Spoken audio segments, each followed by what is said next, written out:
일본과 미국 순방에 나선 이재명 대통령이 어제 이시바 시게루 일본 총리와 2달 만에 또 정상회담을 열었습니다. 의전에 구애받지 않고 수시로 만나는 이른바 셔틀 외교를 통해 한일 협력의 중요성을 강조했습니다.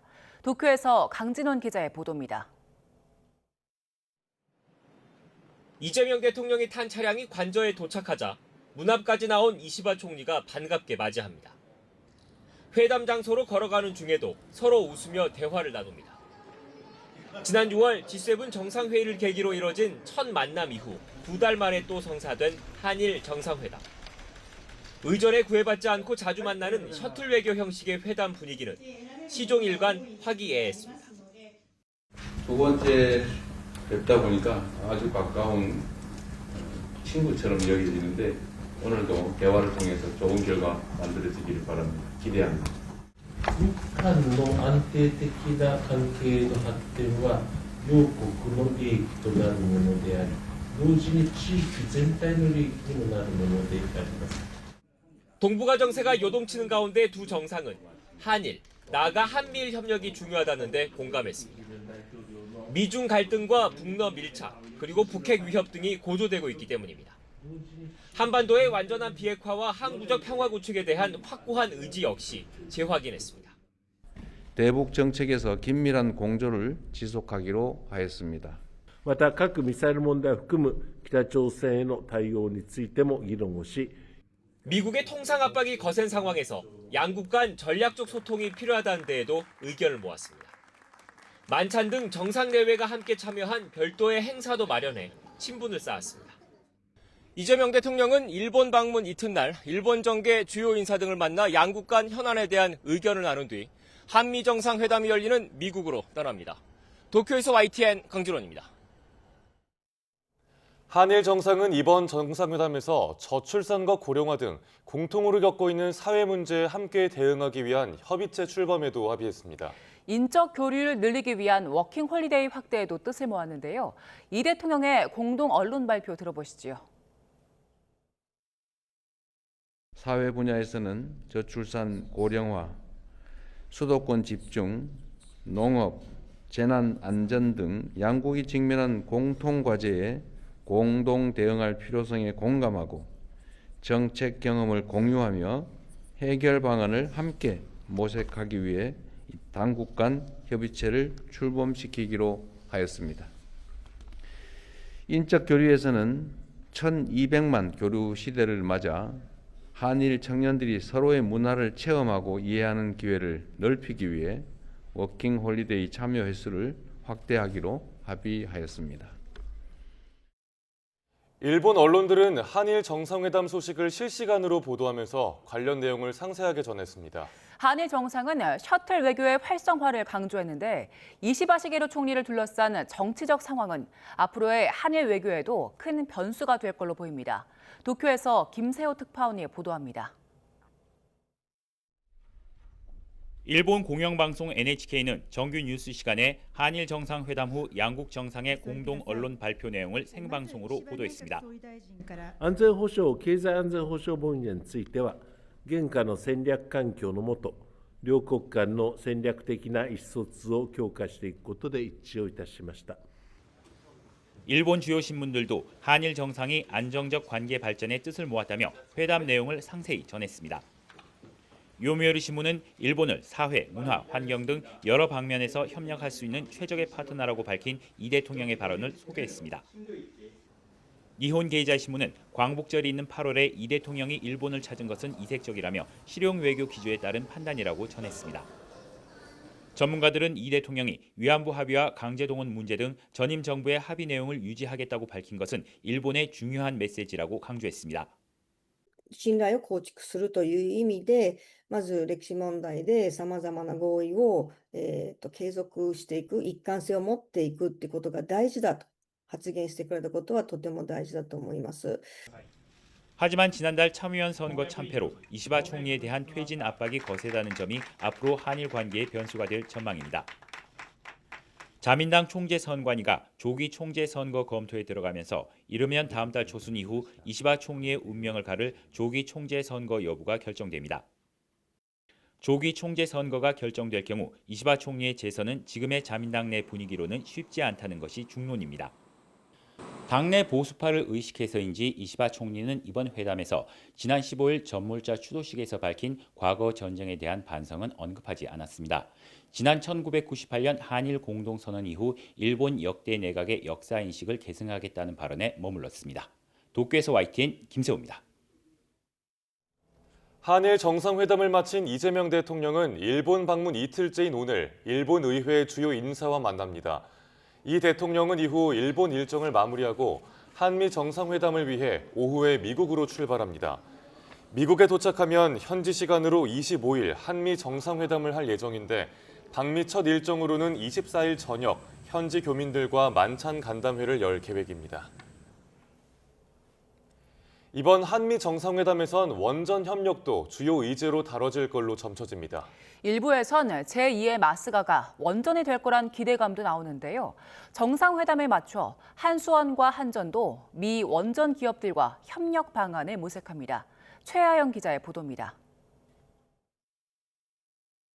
한미 정상회담에 앞서 김정관 산업부 장관과 여한구 통상교섭본부장이 선발대로 나섰습니다. 미국 측과 정상회담의 핵심 의제인 산업협력 방안을 사전 조율하기 위해서입니다. 특히 산업부 원전국장도 동행한 것으로 알려졌는데 한미 원전산업협력 방안도 논의할 것으로 보입니다. 협력도 좀 비중 있게 논의가 될까요? 여러 가능성들을 논의해 보겠습니다. 이에 발맞춰 황주호 한국수력원자력 사장과 김동철 한국전력 사장도 미국을 방문해 미 원전 기업들과 협력을 모색할 계획입니다. 불공정 합의 논란을 빚은 웨스팅하우스와는 합작사 설립 논의를 계속 추진할 전망입니다. 합의상 한수원은 미국과 유럽 등 유력 원전 시장에 발을 들일 수 없지만 합작사가 성사되면 웨스팅하우스와 손잡고 진출할 수 있습니다.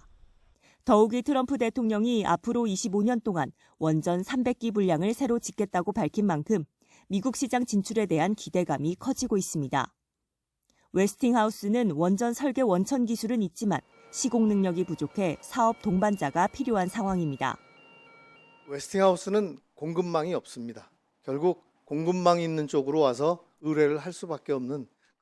불공정 합의 논란 속에 한미 정상회담을 계기로 원전 협력 논의가 제2의 마스가가 될 수 있을지 관심이 쏠립니다. YTN 최하영입니다. 북한이 성능을 개량한 신형 지대공 미사일의 전투 능력 검증을 위한 시험 사격을 실시한 걸로 나타났습니다. 조선중앙통신은 미사일 총국이 두 종류의 신형 반항공 미사일의 성능 검열을 위해 목표물 사격을 진행했다고 보도했습니다. 통신은 개량된 미사일이 공중 목표 소멸에 대단히 적합한 걸로 인정됐다고 주장했습니다. 북한의 미사일 시험은 이재명 대통령의 미일 순방 일정에 맞춰 이뤄졌고 현재 진행 중인 한미 연합훈련에 대한 맞대응 성격도 있어 보입니다. 김건희 씨가 구속된 이후 특검 조사에 출석하면서도 줄곧 진술은 거부하고 있습니다. 동시에 건강이 좋지 않다는 점을 강조하고 있는데요. 보석을 청구하기 위한 포석이 아니냐는 분석이 나옵니다. 이경국 기자가 보도합니다. 특검에 구속된 이후 김건희 씨는 사실상 입을 굳게 닫았습니다. 지난 14일과 18일, 21일까지 모두 3차례에 걸친 소환 조사에서 김 씨는 대부분 진술 거부권을 사용했습니다. 피의자는 대부분의 피의 사실에 대하여 진술 거부권 행사하였고 특검이 소환할 때 최대한 맞춰나가되 피의자의 보장된 방어권을 활용해 앞으로 진행될 재판을 대비하겠다는 변호인단 나름의 전략인 셈인데 불구속 재판을 위한 포석 아니냐는 분석도 나옵니다. 김 씨가 재판에 넘겨진 뒤에 보석을 청구할 거라는 전망입니다.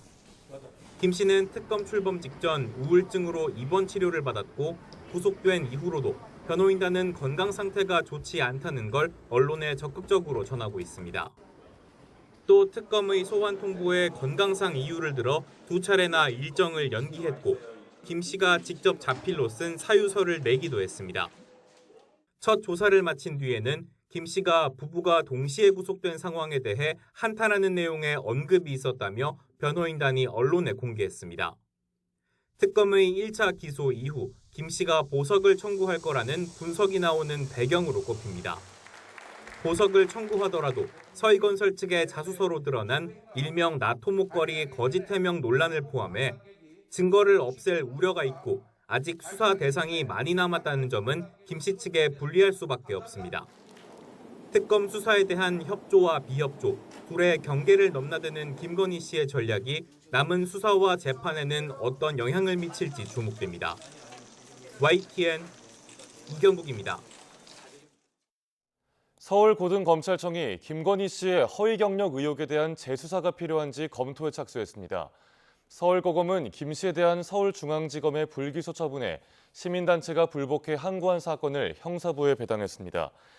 지난 19일 서울중앙지검 형사 7부는 허위 경력을 이용한 교원 임용 의혹과 관련해 김 씨를 불기소 처분했습니다. 건진법사 전성배 씨 자택에서 발견된 현금 다발 관봉권 띠지가 수사 과정에서 폐기된 의혹과 관련해 대검찰청이 본격 수사에 착수했습니다. 수사 전환 하루 만인 그제 서울 남부지검을 상대로 압수수색을 진행한 건데 윗선의 개입 여부를 들여다볼 방침입니다. 권준수 기자입니다. 대검찰청 감찰부가 서울 남부지방검찰청 소속 수사관 2명의 자택과 사무실에 대해 강제 수사를 벌였습니다. 지난해 12월 서울 남부지검이 건진법사 전성배 씨 자택에서 압수한 1억 6,500만 원 현금 다발을 복원하는 과정에서 관봉권의 띠지와 스티커 등이 사라진 의혹을 들여다보기 위해서입니다. 감찰에서 수사로 전환한 지 하루 만에 압수수색을 진행하며 수사에 속도를 내는 모습입니다. 관봉권은 한국은행에서 시중은행으로 공급하는 밀봉된 화폐입니다. 검증 날짜 등이 표시되어 있고 자금 경로 추적에 사용되기도 합니다. 대검 감찰부는 갑작스레 띠지가 사라진 경위를 파헤치면서 폐기 과정에 윗선의 개입이 있었는지뿐만 아니라 감찰을 진행하지 않았던 이유는 무엇인지도 수사할 방침입니다. 이미 퇴직한 상태인 신흥석 전 남부지검장이 당시 수사를 지휘했던 만큼 수사 대상에 오를 가능성도 거론됩니다. 정치권 일각에선 띠지 폐기 의혹을 검찰이 아닌 특검이 직접 수사해야 한다는 주장도 나오고 있습니다. 제 식구 봐주기가 있을 수 있다는 건데 다만 특검은 이를 수사 대상으로 검토하고 있지 않다고 밝혔습니다. YTN 권준수입니다. 윤석열 정부에서 제2요구권 행사로 폐기된 노란봉투법이 여권 주도로 국회 본회의에 상정됐습니다. 국민의힘은 무제한 토론에 돌입했지만 민주당이 다수 의석을 보유한 만큼 오늘 토론 종결과 법안 통과가 예상됩니다. 윤웅성 기자의 보도입니다. 주말 아침 여야 의원들이 국회 본회의장에 모였습니다. 노동조합 및 노동관계조정법 일부 개정 법률안 대안을 상정합니다. 이른바 노란봉투법, 윤석열 정부에서 거부권 행사로 폐기된 쟁점 법안 가운데 하나입니다. 사용자 개념을 확대해 하청에 대한 원청의 책임을 강화하고 노조의 합법 파업에 대한 사측의 손해배상을 제한하는 내용이 핵심입니다. 재계는 법안이 통과되면 경영권이 약화될 거라고 우려하지만 민주당은 원청과 하도급 노동자 상생을 위해 꼭 필요한 법이라고 입법 당위성을 거듭 부각했습니다. 불법 다단계 하도급 구조는 우리 사회를 병들게 하고 젖먹는 구조로서 이제는 그 고리를 끊어내고 거액의 손해배상 청구로 근로자 합법적 쟁의 행위가 위축되는 현상을 막을 수 있다고도 강조했는데 국민의힘은 강력 반발했습니다. 불법 파업을 조장해 결과적으로 기업을 해외로 내쫓는 효과를 부를 거라며 즉각 무제한 토론, 필리버스터에 돌입했습니다. 그동안 민주노총이 노란봉투법을 입법 최우선 과제로 꼽아왔다며 정부가 대선 청구서를 받은 셈이 아니냐고 꼬집기도 했습니다.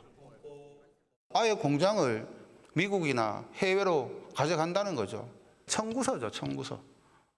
앞선 방송 3법과 마찬가지로 필리버스터 24시간이 지나면 재적 의원 5분의 3 이상 동의로 강제로 토론을 끝낼 수 있는데 법여권 의석수가 충분한 만큼 오늘 강제 종료와 법안 통과가 이어질 전망입니다.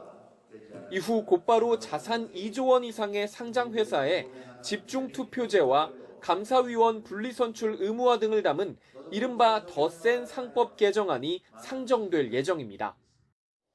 두 법안을 끝으로 이달 초부터 쟁점 법안 처리를 두고 이어진 여야 대치는 잠시 숨고르기에 들어갑니다. 하지만 특검법 개정안 카드와 위헌정당 해산 문제 등 뇌관이 여전한 만큼 살얼음판 전국은 당분간 계속될 거란 관측이 지배적입니다. YTN 윤홍성입니다. 전해드린 것처럼 노란봉투법이 오늘 국회 본회의를 통과할 전망입니다. 이제 모든 불법 파업이 면책되고 모든 하청업체들이 원청에 교섭을 요구해 사회적 비용이 커질 거라는 등 우려의 목소리도 큰데요. 어디까지 사실로 볼 수 있는지 김주영 기자가 보도합니다. 노동조합법 2, 3조 개정안의 본회의 통과를 앞두고 경제계를 중심으로 반발이 큽니다. 노사 분규는 물론 불법 파업이 증가할 것이고 그 책임도 물을 수 없는 등 기업 활동하기 어려운 사회가 될 것이란 취지입니다. 미래 세대의 일자리까지 위협할 수 있습니다. 그렇다면 어디까지를 사실로 볼 수 있을까? 대표적인 우려는 원청이 수백 수천 개 하청업체들과 모두 교섭을 해야 한다는 겁니다. 법이 개정되면 지금보다 하청업체와의 교섭이 늘어날 가능성이 크지만 모든 하청업체와 교섭을 해야 하는 것은 아닙니다. 실질적이고 구체적으로 원청이 지배 결정하고 있는 업체만 교섭 대상이 되는데 지금도 법원은 이 같은 조건을 갖춘 경우 사용자성이 있다고 보고 교섭을 명령하고 있습니다. 수백 개 노조가 생기면 어떡하냐라는 말을 하는데 그러면 수백 개의 하청 기업에 대해서 실질적 지배력을 가지고 있었다는 뜻이잖아요. 실질적 지배력은 행사하는데 교섭은 못하겠다는 거는 너무 모순적이고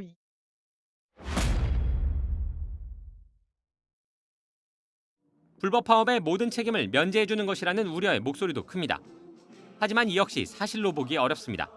불법 파업을 할 경우 여전히 그에 대한 책임을 져야 하는데 특정한 개인에게 책임이 있는 만큼만 손해를 배상하도록 하게 되는 겁니다.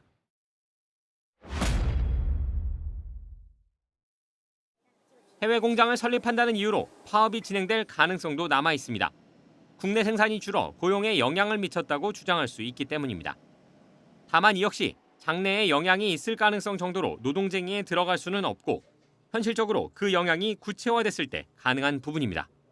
고용노동부는 다양한 우려와 궁금증을 해소하기 위해 현장 지원 조직을 운영하고 안내서를 마련하는 한편 기업들과 상시적인 소통 창구를 만들 방침입니다. YTN 김주영입니다. 김문수, 장동혁 두 후보로 압축된 국민의힘 당대표 결선 마지막 토론회에선 특검 대응책과 대선 단일화 파동 등을 두고 날선 발언이 오갔습니다. 탄핵 찬성파의 표심이 결선 승패를 가를 주요 변수란 전망이 나오는 가운데 찬탄파에 대한 시각은 극명하게 엇갈렸습니다. 박희재 기자의 보도입니다. 탄핵 찬성파 없이 처음으로 링에 오른 두 후보. 특검 대응책을 두고 김문수 후보가 포문을 열었습니다. 장동혁 후보가 투쟁을 하신다고 하는데 무슨 투쟁을 어떻게 하는지. 투쟁이라는 것은 말로만 하는 것이 아니라 온몸으로. 정치는 말로 싸우는 것입니다. 후보님께서 예전에 국회의원 하시던 시절처럼 몸으로 싸우는 국회는 이미 지나갔습니다. 국민들께 그 점이 이제 말로써 우리 장동혁 후보가 설득하는 것이 잘못됐다고 필요하다고 생각을 합니다. 장동혁 후보는 지난 대선 후보 단일화 불발 파동을 거론하며 김 후보 책임론을 파고들었습니다. 약속하셨던 것처럼 한덕수 전 총리와의 단일화 과정이 무리 없이 아름답게 진행됐더라면 저는 결과는 달라졌을 수도 있다고 생각합니다. 한덕수 총리로 후보를 교체하려고 한 것이지 그게 어떻게 단일화입니까? 제가 다 공식적으로 국민의힘 당대표 뽑혀는 반탄 후보끼리의 결승전. 탄핵 찬성파의 표심이 주요 변수로 꼽히는데 찬탄 세력과의 관계 설정을 두고도 두 후보 입장은 평행선을 달렸습니다. 우리 내란 동조 세력이 있다고 말씀하시는 분이고 그런 분과 어떻게 무슨 뭐 개파나 이런 걸 묻지 않고 저는 그렇게 당의 내부 총질을 하는 분들에 대해서는 결국은 결단을 할 수밖에 없다는. 그걸 암세포 자르듯이 잘라내야 된다. 이런 것은 과도한 발언이고 만약 그런 식으로 다 잘라내버리면 국민의힘이 그러면 누구랑 같이 일하겠습니까? 그러면 김 후보는 한동훈 전 대표와 전한길 씨 가운데 누구에게 다음 선거 공천을 줄 거냐는 질문에 주저없이 한 전 대표를 꼽았고 우리 당을 필승으로 이끌 수 있는 곳에 적절하게 공천하는 것이 맞다고 생각합니다. 물론 뭐 다 훌륭한 분들이지만은 한동훈 대표는 우리 당의 자산 중에 한 사람이라고 생각합니다. 장 후보는 윤석열 전 대통령과의 면회를 언급한 발언을 두고 약속을 지킬 거라고 강조했습니다. 우리 당이 절연해야 될 것은 과거의 잘못된 일, 잘못된 사건과의 절연이라고 생각합니다. 인간적인 예의를 지키겠다는 의미에서 결선 투표를 앞두고 장외 움직임도 잇따랐습니다. 한동훈 전 대표는 SNS에 최악을 막아달라며 지지층의 투표를 독려했습니다. 통합을 부각하는 김 후보에 대한 지원 사격이라는 해석이 나왔습니다. 성일종 의원은 당의 변화와 쇄신을 위해 새롭고 젊은 세력이 등장해야 한다고 김문수 후보의 용단을 촉구하며 장동혁 후보에 강하게 힘을 실었습니다. 국민의힘 당대표 결선은 오늘부터 이틀 동안 당원 투표와 국민 여론조사를 거쳐 26일에 최종 결정됩니다. YTN 박희재입니다. 패스트푸드점과 콘서트장, 백화점에 폭발물을 설치하겠다는 테러 협박 예고글이 잇따라 등장해 작성자가 검거되는 일이 반복되고 있습니다. 영업 방해와 시민 불안, 또 치안 공백까지 불러오는 만큼 철저히 엄벌해 모방 범죄를 막아야 한다는 지적이 나옵니다. 양동훈 기자의 보도입니다. 검은 옷을 입고 고개를 푹 숙인 남성이 양팔을 붙들린 채 승합차에 오릅니다. 경기도 수원의 한 패스트푸드점에 폭발물을 설치했다는 협박글을 SNS에 올리고 마치 그를 목격한 사람인 것처럼 가장해 경찰에 신고한 20대 A씨가 구속됐습니다. 폭파 게시글 올린 이유가 있습니까? 왜 신고 자작극 벌였습니까? A씨와 비슷한 테러 협박은 끊이지 않고 반복되고 있습니다. 최근에는 오는 11월 가상 아이돌 그룹의 콘서트가 예정된 고척돔에 폭발물을 설치하겠다는 글을 올린 20대 남성이 검거됐습니다. 이달 초에는 서울 신세계백화점 본점 등에 폭발물을 설치했다는 글이 연이어 올라와 백화점에 있던 시민 4천여 명이 대피하고 2시간 넘게 영업이 중단됐는데 검거된 글 작성자는 중학생과 20대 무직 남성이었습니다. 이들은 경찰에 장난이었다거나 일이 이렇게 커질 줄 몰랐다고 진술한 것으로 파악됐습니다. 가볍게 벌인 일이 영업방해와 시민 불안을 불러오고 다른 위급한 현장의 치안 공백까지 초래한다는 지적입니다. 보다 긴박한 사건들이 발생했다 할 때 우리 국민 중에 한 사람이 피해를 갖다가 더 심하게 볼 수 있는 그 가능성이 있잖아요. 지난 3월 공중협박죄가 도입되면서 불특정 다수에게 위해를 가하겠다고 협박한 경우 5년 이하의 징역 또는 2천만 원 이하 벌금에 처할 수 있게 됐습니다. 다만 신설 조항이기 때문에 실제 처벌 수위가 어떻게 될지 가늠할 판례는 충분하지 않은 상황입니다. 형벌을 통한 범죄의 억제라는 것은 엄중하게 형벌이 가해졌을 때 효과가 있는 거지요. 엄중하게 확실하게 처벌되지 않으면 그러면 오히려 모방 범죄만 부추기는 꼴이 되죠. 또 형사처벌뿐 아니라 공권력 낭비와 영업 중단으로 인한 손실까지 철저하게 보상하게 해야 유사범죄를 막는 데 도움이 된다는 목소리도 나옵니다. YTN 양동훈입니다. 최근 스프링클러가 설치돼 있지 않은 노후 아파트에서 화재가 잇따라 제도적인 사각지대가 드러났습니다. 설치가 쉽지 않은 현실을 감안해 기존 소방시설 보강 등 현실적인 대안이 필요하다는 지적입니다. 표정우 기자입니다. 어머니와 아들이 숨진 서울 마포구 아파트 화재. 주민 수십 명이 대피한 경기 동두천 아파트 화재 모두 스프링클러가 없는 세대에서 일어난 사고였습니다. 부산에서 어린 자매가 숨진 화재 사고와 관악구 화염방사기 방화 사건도 마찬가지였습니다. 이 아파트에는 스프링클러가 설치되지 않았던 것으로 조사됐습니다. 화재가 발생한 14층은 적용 대상이 아니었습니다. 모두 준공된 지 20년이 넘는 아파트였는데 당시 법은 16층 이상층에만 스프링클러 설치를 의무화했습니다. 소방시설법 개정을 거쳐 2005년부턴 11층 이상 건물 모든 층, 2018년부턴 6층 이상 건물 전체로 설치 의무가 확대됐습니다. 하지만 법 개정 이전에 지어진 아파트엔 소급 적용되지 않습니다. 이로 인해 올해 7월 기준 전체 아파트 가운데 일부 층이라도 스프링클러가 설치되지 않은 아파트가 절반에 달합니다. 노후주택에서 대형 인명 피해가 반복되자 국회에선 기존법이 적용되지 않던 건축물까지 포함해 공동주택 모든 층에 스프링클러 설치를 의무화하는 법안이 발의되기도 했습니다. 하지만 주민들이 사는 아파트에 스프링클러를 설치하는 건 쉽지 않다는 지적도 있습니다. 배관을 새로 설치하고 펌프실을 마련해야 하는 등 가구당 상당한 비용과 공사 기간이 소요되기 때문입니다. 스프링클러 설치가 현실적으로 어렵다면 부실한 방화문을 교체하거나 화재 경보기, 소화전을 늘리고 소방시설 점검을 강화하는 등 현실적 대안이 필요하다는 목소리도 있습니다. 경보 설비라든지 설치되어 있는 소방 시설이라도 정확하게 제대로 작동하게끔 유지 관리해서 재산 피해는 막기 어렵더라도 인명 피해는. 정부나 지자체에서 법의 사각지대에 있는 건물의 스프링클러 설치나 소방시설 강화를 유도하기 위한 지원책을 고민해야 한다는 지적도 나옵니다. YTN 표정우입니다. 경찰이 변사 사건 현장에서 사망자가 차고 있던 20돈짜리 금목걸이를 훔친 검시조사관에 구속영장을 신청했습니다. 조사관은 시신을 확인하다 순간적으로 욕심이 생겨 범행을 저질렀다고 실토했습니다. 권민석 기자의 보도입니다. 지난 20일 오후 인천 만수동 빌라에서 50대 남성이 쓰러진 채 발견됐습니다. 소방대원이 도착했을 땐 이미 숨진 상태였고 곧장 합류한 경찰이 사망 경위를 조사했습니다. 과학수사대 차례 인천 충차하고 남동부 차더라고. 그런데 경찰이 처음 찍은 변사자 사진과 과학수사대의 추가 촬영본에서 중대한 차이가 발견됐습니다. 숨진 남성이 차고 있던 시가 1,100만 원 상당의 20돈짜리 금목걸이가 감쪽같이 사라진 겁니다. 내부자 소행으로 보고 경찰은 출동 경찰관 4명과 검시조사관 1명 등 모두 5명을 추궁했는데 30대 검시조사관 A씨가 범인으로 밝혀졌습니다.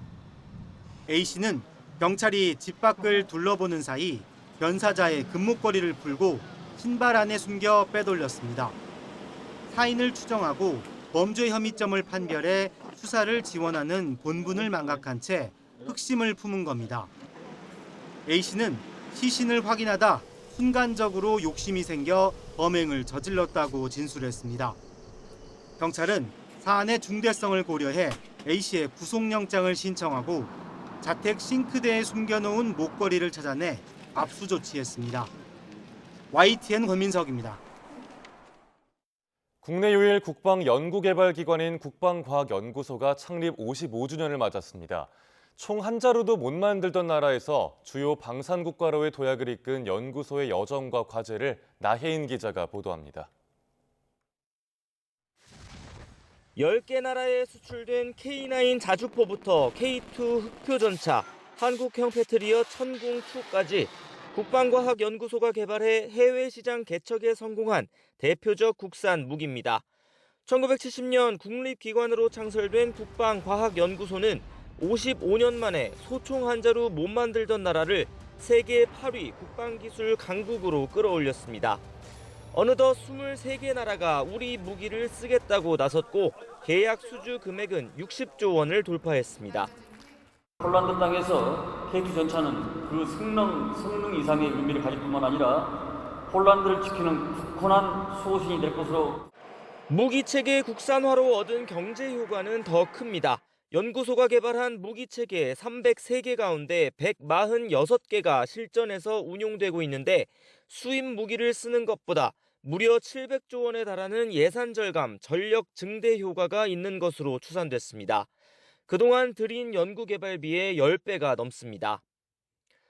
우여곡절은 많았습니다. 미국은 과거 우리의 독자 미사일 개발을 원치 않았고 탄두 중량 사거리 규제는 2021년에야 완전히 해제됐습니다.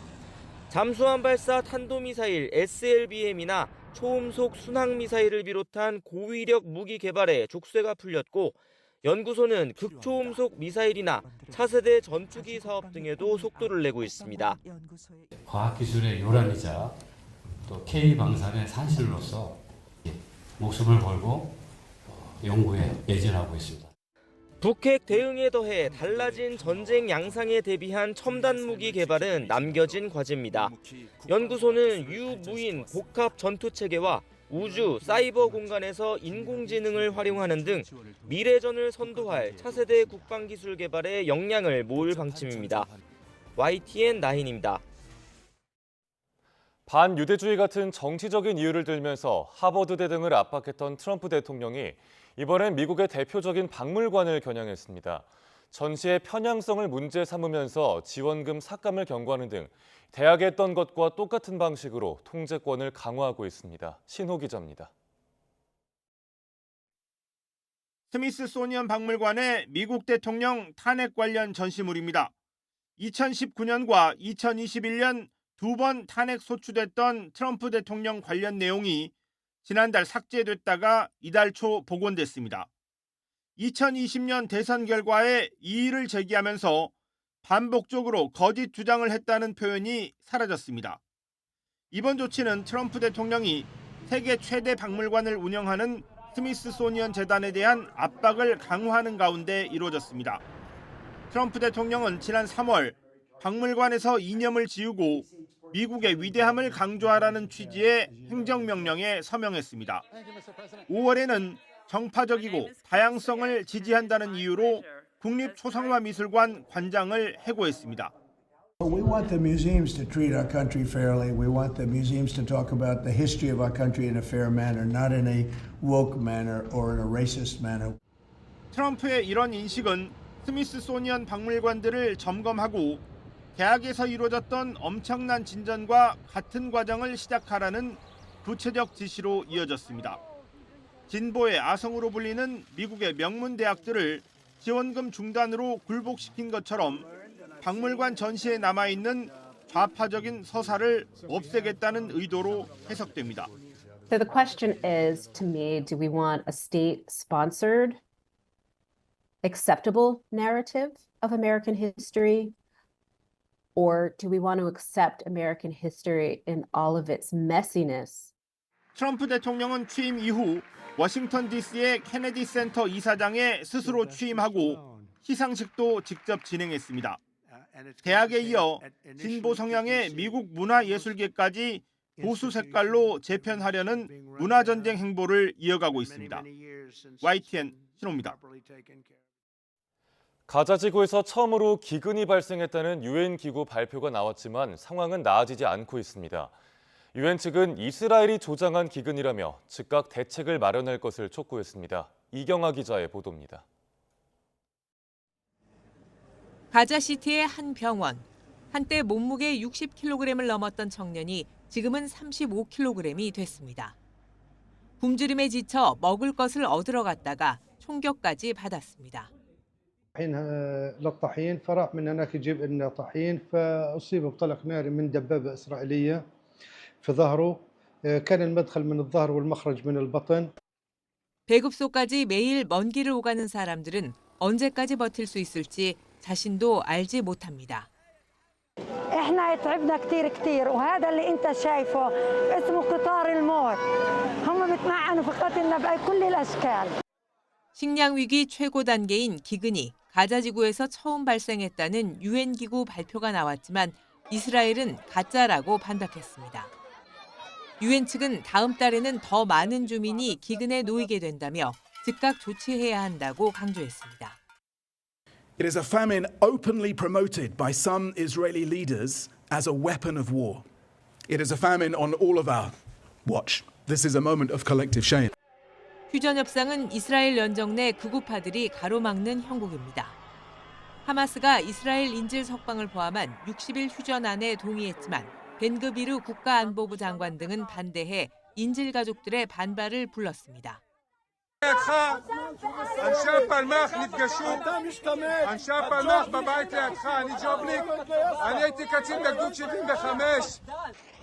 이런 가운데 이스라엘이 가자 전쟁에서 민간인 사망자 수는 줄이고 하마스 등 전투 조직 사망자 수는 부풀렸다는 외신 보도가 나와 논란이 이어질 것으로 보입니다.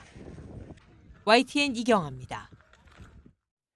애니메이션 영화 K-팝 데몬 헌터스가 흥행 순위부터 수록곡까지 글로벌 기록 행진에 정점을 찍었죠. 국내에서도 2달째 열풍이 식지 않고 있는데 캐대헌 신드롬이 K-컬처에 남긴 의미와 과제가 뭔지 송재인 기자가 정리했습니다. 언제까지 또 어디까지 갈지 기대를 모으던 K-팝 데몬 헌터스 돌풍은 결국 공개 2달째의 정상까지 갔습니다. 일찍이 넷플릭스에서 가장 많이 본 애니메이션 영화가 된 캐데헌은 실사 영화까지 포함한 전체 흥행 순위에서도 진기록을 썼고 대표 수록곡 골드는 영국과 미국, 양대 팝 차트 정상의 자리를 석권했습니다. 열풍은 고스란히 국내로 이어지고 있습니다. 국립중앙박물관에는 캐데헌을 연상시키는 기념품을 사기 위해 오픈런까지 벌어지고 YTN 서울타워, 명동, 북촌 한옥마을 등 애니메이션 배경지에 성지순례를 오는 관광객도 생겼습니다. 주인공 루미와 진우가 만난 이곳 낙산공원도 때 아닌 특수를 누리고 있습니다. 성곽길을 따라서 걷다 보면 애니메이션 속 서울의 풍경이 그대로 펼쳐집니다. It's very beautiful. We heard a lot about it. Very old and it's from Korean, so yeah. 안무를 따라 추는 챌린지 대열에 정부 부처도 동참해 화제를 모으는 등 온라인 열기도 여전한데 다름을 인정함으로써 스스로와 또 주변인과 화해하게 되는 보편적인 줄거리가 이토록 흥행할 수 있던 건 이를 전하는 소재 때문이라는 분석이 지배적입니다. K-팝과 무속이 가장 한국적인 형태로 구현돼 전 세계에 흥행했다는 점에서 시사하는 바가 큽니다. We try to make the movie feel as Korean as possible, and one way to do that was to, in every scene and every design aspect, add in Korean elements. 무엇보다 K-팝은 이제까지 세계적인 결실을 거두더라도 일회성 성과가 아니냐는 의심을 안팎에서 받아왔습니다. 하지만 미국 내 K-팝 팬덤은 국내 못지않은 충성도를 보일 정도로 존재감을 굳히고 있고 월드 투어가 기획사들의 매출을 이끄는 핵심 요인이 된 지도 오래입니다. 비로소 우리 문화의 가능성에 대한 의심을 거둘 수 있게 된 지금 전문가들은 K-팝 업계가 나아갈 방향도 재정립돼야 한다고 말합니다. K-팝이 가지고 있는 어떤 보편적인 어떤 가치 이런 것들에 대해서 우리 스스로가 인정을 하고 그거를 같이 세계인들과 공유할 수 있는 방법을 가야지 그게 뭐 현지화하고 뭐 매니지먼트 기법 수출하고 이런 수준이 저는 아닌 것 같아요. 아울러 외국산 K 콘텐츠 캐데헌의 신드롬은 동주국인 우리에게 높아진 글로벌 기준에 걸맞게 우리 이야기를 전할 준비가 됐는지 묻고 있습니다. YTN 송재입니다.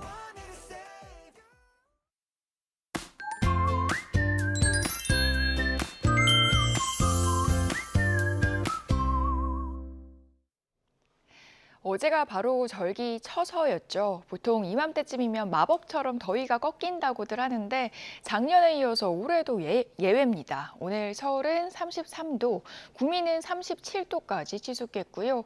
더위 속에 곳곳에는 요란한 소나기도 지나겠습니다.